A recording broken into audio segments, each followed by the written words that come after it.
Assalamualaikum warahmatullahi wabarakatuh. Perkenalkan, nama saya Muhammad Arfin Ilham dengan NPM 2235107762 dari kelas 6D. Di sini saya akan menjelaskan tentang uh, codingan dari soal UAS. Baik, di sini yang pertama yaitu soal 1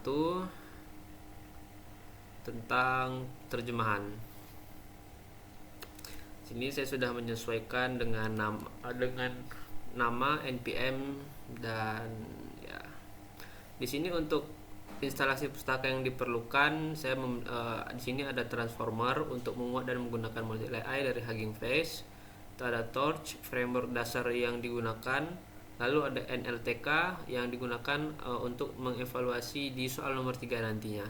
Dan Pandas yaitu untuk apakan CSV, membaca CSV. Lalu di sini soal pertama yaitu penerjemahan kalimat. Nah, import pustaka yang diperlukan yaitu ada transformer, auto tokenizer berfungsi untuk memecah kalimat menjadi bagian-bagian kecil. Lalu auto model force for sec to sec lm berfungsi untuk membuat model AI yang tugasnya menerjemahkan. Lalu menginisialisasi model dan tokenizer. Ini tentukan nama model yang sesuai dengan NPM ya, seperti nama NPM saya. Saya itu mendapatkan model dengan Indonesia dengan Spanyol. Lalu membuat tokenizer dari Hugging Face, memuat model dari Hugging Face. Proses ini mengunduh dan memuat otak dari model penerjemah. Yang ketiga, mendefinisikan fungsi penerjemah. Jadi sesuai instruksi, nama fungsi adalah translate sentence. Fungsi ini akan menjadi mesin penerjemah, seperti itu. Lalu mengubah kalimat input menjadi token atau angka yang dapat diproses oleh model. Return tensors sama dengan pt, berarti kita menggunakan output dalam format PyTorch tensors nih. Lalu model ini melakukan proses interferensi atau generasi untuk menghasilkan token terjemahan, mengubah kembali token hasil terjemahan menjadi kalimat yang bisa dibaca. Lalu kalimatnya akan diterjemahkan dan proses penerjemah. Nah, ini dia. Buat 3 kalimat untuk menghindari plagiarisme. Di sini kalimat bahasa Indonesianya. Lalu ini kalimat referensi manual, yaitu yang diterjemahkan secara manual. Di sini saya mengambil terjemahannya dari Google Translate. Lalu ada perulangan untuk menerjemahkan setiap kalimat dan menampilkan hasilnya. Nah, ini outputnya. Jadi kalimat 1 bahasa Indonesianya, kecerdasan buatan telah mengubah dunia secara fundamental. Untuk terjemahan, untuk referensi manual yang saya translatekan di Google Translate yaitu La inteligencia artificial ha cambiado fundamentalmente el mundo. Jadi sama ya dengan terjemahan modelnya. Lalu untuk kalimat kedua, saya sedang belajar untuk ujian akhir praktikum mesin translation. Estoy estudiando para el examen final de prácticas de traducción automática. Ini untuk manualnya. Kalau untuk modelnya kurang lebih sama ya. Nah, yang berbeda ini ya saya di sini. Oke, jadi untuk kesimpulannya, kode ini bertujuan untuk menerjemahkan 3 kalimat dari bahasa Indonesia ke bahasa Spanyol menggunakan model AI. Pertama, kita membuat model penerjemah dengan model Helsinki, NLP/Opus MTID Spanyol beserta kamus digitalnya atau tokenizer dari Hugging Face. Selanjutnya, kita membuat sebuah fungsi translate sentence yang menjadi mesin penerjemah utama. Fungsi ini mengambil satu kalimat, mengubahnya menjadi format yang dimengerti AI, meminta model menerjemahkannya, lalu mengubah hasil kembali menjadi teks yang bisa dibaca. Terakhir, kode ini menjalankan fungsi tersebut pada 3 kalimat yang sudah disiapkan dan mencetak hasilnya secara berdampingan. Lalu ada soal nomor 2. Soal nomor 2. Oke, di sini mengimpor pustaka yang akan digunakan karena kita akan menerjemahkan data yang sudah diberikan ya di pada asisten dosen. Lalu ini Pandas untuk membaca dan mengelola ke tabel CSV, membuat model AI, menghubungkan ke Google Drive, menghubungkan Google Colab, ini dia. Lalu selanjutnya inisialisasi model dari tokenizer dari Hugging Face, sama seperti yang di atas. Lalu fungsi ini, ya ini fungsinya sentence yang di atas tadi untuk memanggil berulang, untuk melooping setiap baris dari kalimat dataset. Nah, translate dataset ini dia membaca dataset dari path, menerjemahkan dan mengalami data frame.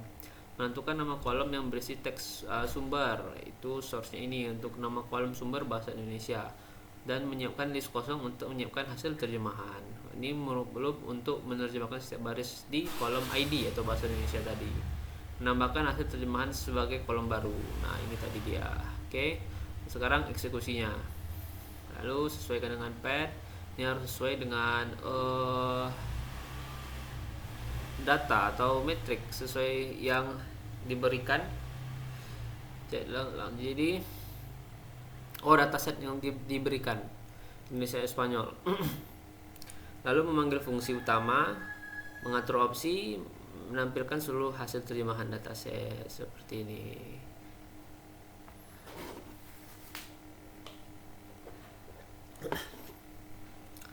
Lalu ini membaca dataset. Dataset berhasil dibaca mulai dari terjemahan 5 dataset. Hasil terjemahan dataset seluruh data. Ini yang di dataset ya, model bahasa besar, pemeriksaan kualitas.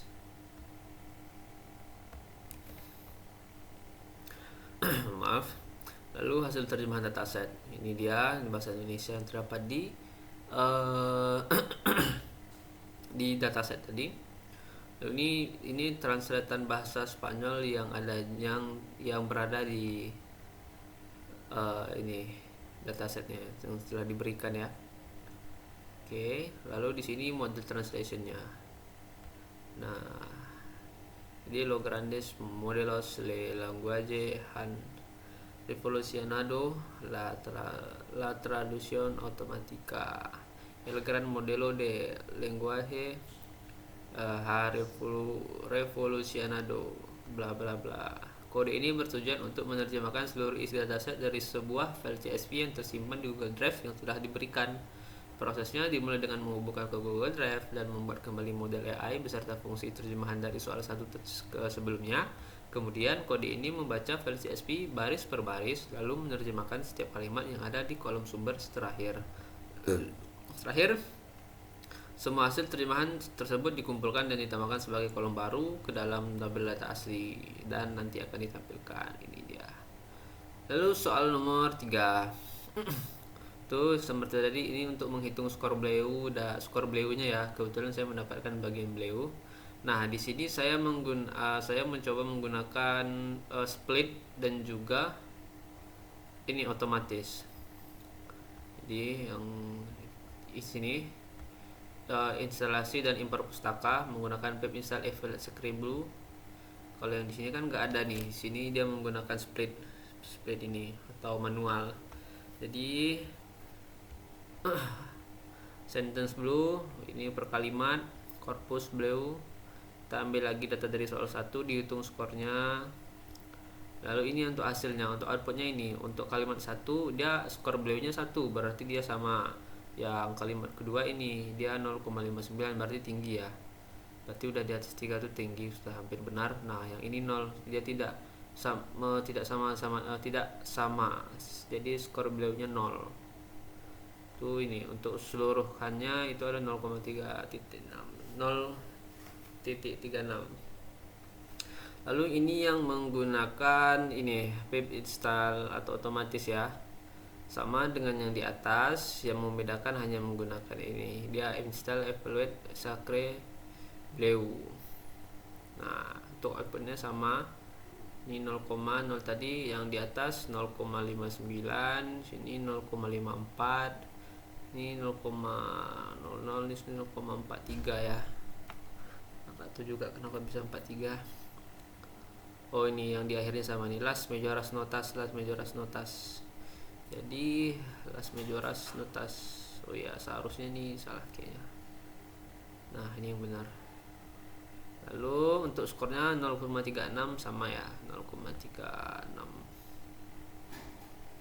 Untuk kesimpulannya, kode ini bertujuan untuk mengevaluasi kualitas terjemahan menggunakan pustaka evaluate dengan metrik Sacre Bleu yang merupakan standar riset. Keunggulan utamanya adalah proses tokenisasi atau pemecah kalimat yang otomatis dan konsisten, sehingga skor yang dihasilkan lebih andal. Prosesnya dibagi dua. Pertama, untuk soal 1, kode menghitung skor value bagi setiap kalimat secara individual dan menampilkannya dalam laporan terperinci. Kedua, untuk soal 2, kode menghitung satu skor value keseluruhan untuk seluruh dataset yang digunakan, memberikan gambaran performa model secara umum. Ini dia. Di sini skor beliau keseluruhan untuk dataset soal nomor 2. Oke, yang keempat ini bukan kamu sendiri ya. Jadi buat kamus Indonesia Spanyol menambahkan 7 kata. Di sini saya belajar bahasa Spanyol dan Indonesia. Rumah buku sangat menarik. Jadi saya belajar aprender bahasa idioma Spanyol dan Indonesia, rumah casa buku libro sangat muy menarik, interesante. Oke, sini fungsinya translate dictionary. Ini word sentence slower, ubah kalimat menjadi huruf kecil dan pecah menjadi kata-kata. Siapkan list kosong, lalu sini looping, lalu setiap kata for in words, cek apakah kata ada di kamus. Jika ada, gunakan terjemahannya. Jika tidak, gunakan no. Jadi seperti itu. Jadi jika kata yang diberikan itu ada di kamus yang kita berikan ini, dia akan menampilkan terjemahannya. Kalau tidak ada, berarti dia akan menampilkan no. Seperti itu. Ini kalimat ujinya itu saya belajar bahasa Spanyol dan itu sangat menarik. Nah, jadi panggil fungsi dan cetak hasilnya. Tadi hasil terjemahan kamus, tadi ya, serasa dictionary ke kalimat uji. Jadi kita bisa lihat di sini kalimat asli saya belajar bahasa Spanyol dan itu sangat menarik. Hasil terjemahan, yo aprender idioma Espanyol yang muy interesante. Jadi di sini kenapa saya tadi yo belajar aprender bahasa idioma Spanyol dan itu tidak ada tadi ya. Itu tidak ada, makanya di muy sangat berarti muy menarik, interesante. Tentu kalimat asli dia membaca buku di rumah. Oke, ini contoh kedua dengan lebih banyak kata tidak dikenal ya. Lalu dia tidak ada juga di kamus tadi. Lalu membaca juga tidak ada. Buku ada, makanya dia mengampilkan libro. Di juga nggak ada. Makanya yang ada tuh dan. Makanya dia rumah casa karena ada rumah. Oke, kode ini membuat sebuah penerjemah sederhana yang bekerja berdasarkan kamus kata yang telah ditentukan. Sebuah fungsi bernama translate dictionary akan memecah kalimat input menjadi kata-kata. Setiap kata kemudian dicari dalam kamus yang jika ditemukan kata tersebut akan diterjemahkan. Namun jika tidak ada dalam kamus, kata itu akan diganti dengan no. Jadi seperti itu. Jadi soal 5 soal bonus. Jadi untuk seluruhannya itu mencoba 3 kata baru untuk menghindari plagiarisme yang seperti soal 1 tadi. Lalu dicari terjemahannya dengan Google Translate. Google Translate ya sama seperti nomor 1 tadi. Lalu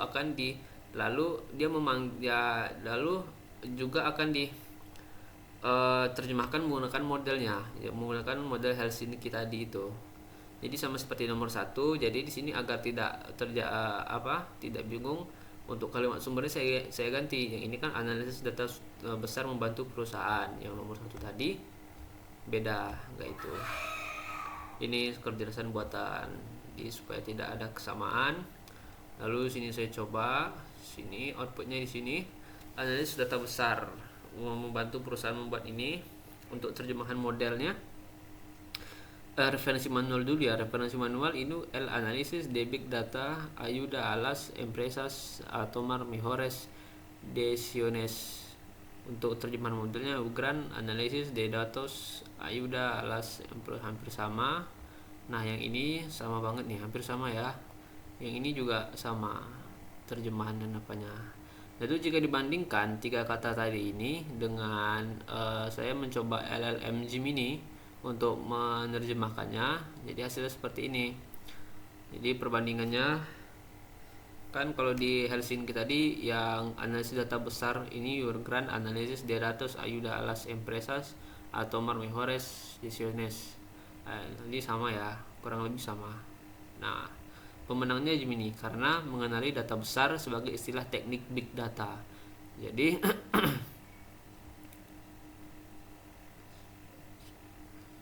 karena kalau di Helsinki tadi itu dia nulisnya ini the big data. Nih, big data sebagai istilah teknis big data. Oke, taman kota itu selalu ramai dikunjungi warga pada akhir pekan. Untuk Helsinki, El Parque de la Ciudad siempre estaba lleno de gente los fines de semana. Ini pemenangnya juga Gemini ya, karena menggunakan tata bahasa tense yang benar untuk situasi masa kini. Oh, jadi menggunakan tense yang benar. Lalu tahun depan kami berencana untuk mendaki gunung tertinggi di pulau ini. Jadi pemenangnya tetap Gemini karena pilihan katanya sedikit lebih presisi dan literal. El ano que viene vamos a escalar. El próximo ano planamos escalar. Kesimpulannya, secara keseluruhan Gemini memberikan hasil yang lebih unggul dalam pemahaman konteks atau akurasi tata bahasa dan pilihan kata. Oke, mungkin sekian yang dapat saya tampilkan dan saya jelaskan. Jika masih ada kesalahan dalam penjelasan dan juga pengerjaan, saya mohon maaf sebesar-besarnya. Saya tutup dan saya akhiri dengan Assalamualaikum warahmatullahi wabarakatuh.